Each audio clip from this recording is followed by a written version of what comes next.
Question is for Minister Karzar. These all arms, it's a great job by the Peel Police, and these all arms were sometimes used in the car thefts, in the retail robberies.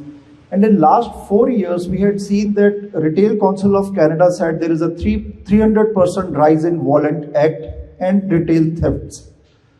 So yesterday we received 3 videos from the residents of the car thefts from their driveways. Robberies, the Fairview Mall yesterday had a robbery, and small businesses are saying we cannot do a business here. Federal government is out of touch. Provincial government is asking the federal government to act. Police, the region are asking the federal government to act. But when we talk to the federal counterparts, they say it's all policing job, it's all provincial job, and we have nothing to do with it. So can Canadians hope of 20th January, the President-elect Trump will do something to stop coming these weapons in our country? Because in last 6-7 years, we have seen that we are failing somewhere because casualties are happening. Police is doing their job. Thank you. Well, I really appreciate your question. You know, I said in the legislature recently that the first trip I took as Solicitor General was to go to the St. Clair River with our member of Provincial Parliament, Bob Bailey from Sarnia-Lambton. And it was very obvious to understand why so many drones could fly over the narrow river to the Canadian side, because there's not a lot of technology that the Canadian government has on our border. Whereas if you look on the US side, they have a lot of stuff. So again, this is something that we have to work collegially with our American friends. And I think, you know, what President-elect Trump did, and I think it's correct, it's saying how important border safety is. He said that this is very important, but it helps Canada too. And we want to do everything that we can, firstly, to stop the illegal flow of guns coming into our country, but also make sure that the illegal drugs don't go into the US. We don't want to see the fentanyl and the meth and other illegal drugs going that way. So we're going to work together, but I'd like to invite my colleague, Minister McGregor, to add his thoughts as well. Thanks. One of the things that I'll add about particularly the violent commercial robberies that we're seeing, firearms are used in a lot of these scenarios. And in our bail letter that Minister Kersner and I put out 2 months ago, we tried to explain and advocate for a restoration of a law that Stephen Harper had put forward around mandatory minimums for firearms offenses. So it used to be that using a firearm in the conduct of a violent crime netted you a minimum of 4 years. We think that should be back. We know there are some challenges with the technical aspect of it. They can work through those. They should challenge that. The other aspect of it is we ask for no bail provisions. If you're caught with an illegal firearm, you should be held on remand. You should be held in custody, held in detention. You should be in jail. It's our job to make sure the trial happens quickly, to make sure that happens.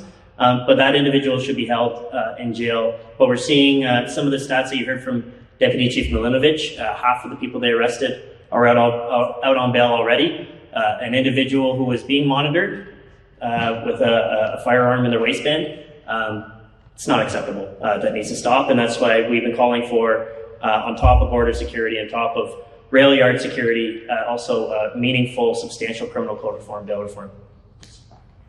Thank you. Chair Nando, want to add something in this? You want to add something into this?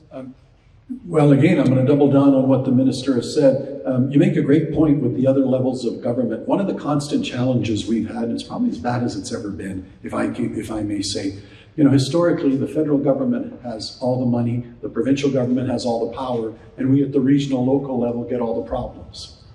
And it's a little bit worse in election seasons where everybody's pointing the finger at each other. Other than this minister on this file, we've never had so much success on any of the other files. So this is a success story because this provincial government, this premier and this minister has put that behind them and said, independent of what's going on anywhere, policing and safety matter to us. They've really taken Peel under their arms. So this is a success story against the backdrop of all those other challenges, with thanks to the premier and this minister. Thank you. Thank you. Follow-up is, Minister Kersner, if you can share how many, because the figure speaks itself that is repeated offenders again and again. And every single crime we had seen that anybody who's caught, 50% are on the repeated offenders. Question is, if you can keep the record straight, because being a media, being a journalist, federal counterparts, they said it's a policing job to catch the criminals, it's the provincial job, we have nothing to do with it. And the criminal code, already the changes has been made in it. And we have nothing to do with. These are the member of parliaments. We have 5 member of parliaments in Brampton. That's their wordings.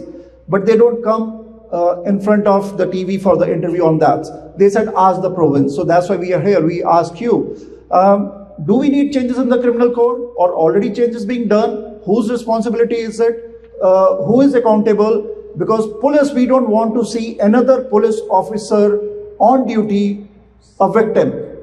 What to be done? Who has to do it? Is a federal or a provincial? Canadian wants a state record into this. Thank you. Well, you know, next week we will recognize a very sad anniversary.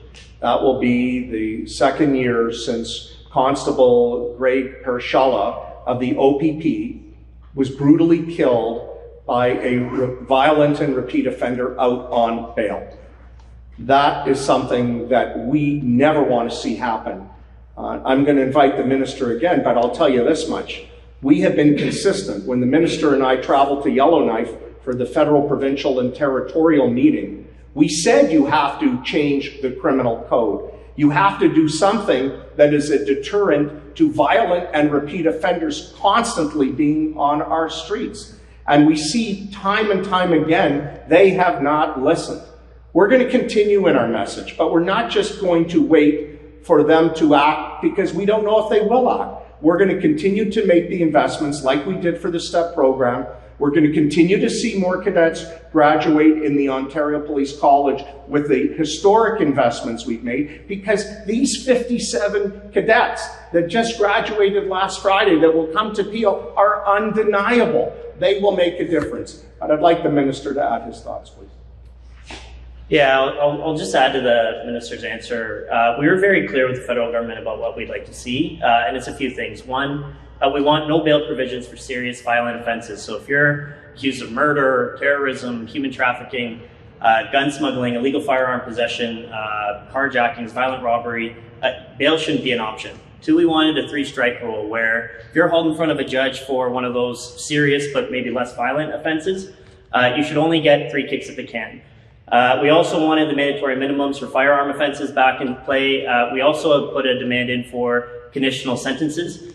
We have people at the tail end of their sentence serving in house arrest for particularly violent offenses. We don't think that's right. We think if you commit violent crimes here in Canada, you should serve your term out in prison or in jail. So in the absence of that, we're looking at what we can do on the provincial side. Funding programs like this is part of it. Funding the enforcement. Look, if the repeat offenders are going to be out time and time again, Chief Nish, Deputy Chief, the Peel Police will arrest them time and time again. And we're also strengthening how we monitor people who are out on bail, strengthening our ankle monitoring system. We know that we can get better outcomes there as well. So there's provincial work we're looking at doing. But let's be frank. I mean, the reason, you know, when you have so many individuals that are out on bail time and time again, we know it's a small minority of individuals committing the vast majority of crimes. We can't have criminals out 3, 4, 5, 6, 7, 8 times. You see the frustration for police, but imagine a victim. You know, you're violently carjacked, and then the scumbag that stuck a gun in your face is out on bail the next day. You see him at Walmart.